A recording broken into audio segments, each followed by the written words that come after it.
मर्लास फेरि अब एउटा कुरा भन्नु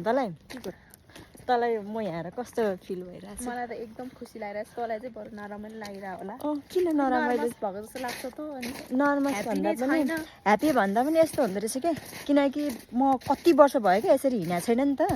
अनि निस्कियो अनि दिमागमा के खेलिरहेछ क्या अब फेरि गएर काम गर्नुपर्ने छ यो मिलाउनु पर्ने छ त्यो मात्र खाली के कामकै कुरा मात्र आइरहँदो रहेछ क्या हिँड्ने बेलामा त त्यो नसोच्ने हो तर किनकि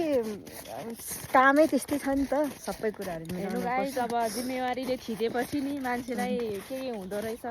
भन्ने कुरा तपाईँहरूले नि बुझिराख्नु पर्यो तर हामी लगभग 6 वर्षको हाराहारीमा भेट भयो है छ वर्षको आम्बो अब भयो। अब फेरि कति वर्षमा भेट हुन्छ त्यो चाहिँ थाहा भएन तर सकेसम्म अर्को वर्ष फेरि भेट हुने 2027 मा हैन 27 मा भेट हुने भन्ने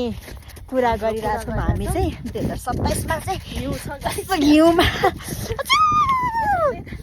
कस्तो दामी आएको है भ्युज क्या हो मेरो कपाल चाहिँ उडाएन म भन्दा तँ त काली थियो त अहिले त म भन्दा गोरी भएछ हो मलाई त पोर्चुगलको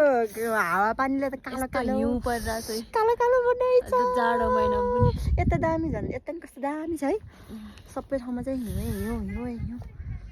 हिउँ छ अब हामी चाहिँ 2027 मा फेरि भेट्ने प्लानिङ गर्दैछौँ 2027 मा फेरि हामी भेट्ने प्लानिङ गर्दैछौँ गाइस अब यसपछि हाम्रो फोनमा त कुरा भइहाल्छ नै अब भेट भनेको यस्तै हुँदो रहेछ आफ्नो परिस्थितिले गर्दाखेरि धन्न अझ हामी युरोप कन्ट्रीमै छौँ र त अझ भेट्ने चान्स पायौँ होइन अझ अर्कै अरू झन् कुन कन्ट्रीतिर भयो त कसरी भेट हुन्थ्यो है भेट्ने हुँदैन थियो आउनु जसले झ्याम्टा बोकेर यतातिर जय साहब चाहिँ हेर्छौँ भरिया भरियाहरू नि अझ यता के रे हुनुहुन्छ हिजो के गाइड रे के भन्नुभएको थियो नि तपाईँले फोन गाइड गर्ने मान्छे म त गाइड गर्ने मान्छे मात्र हो भन्नुभएको थियो नि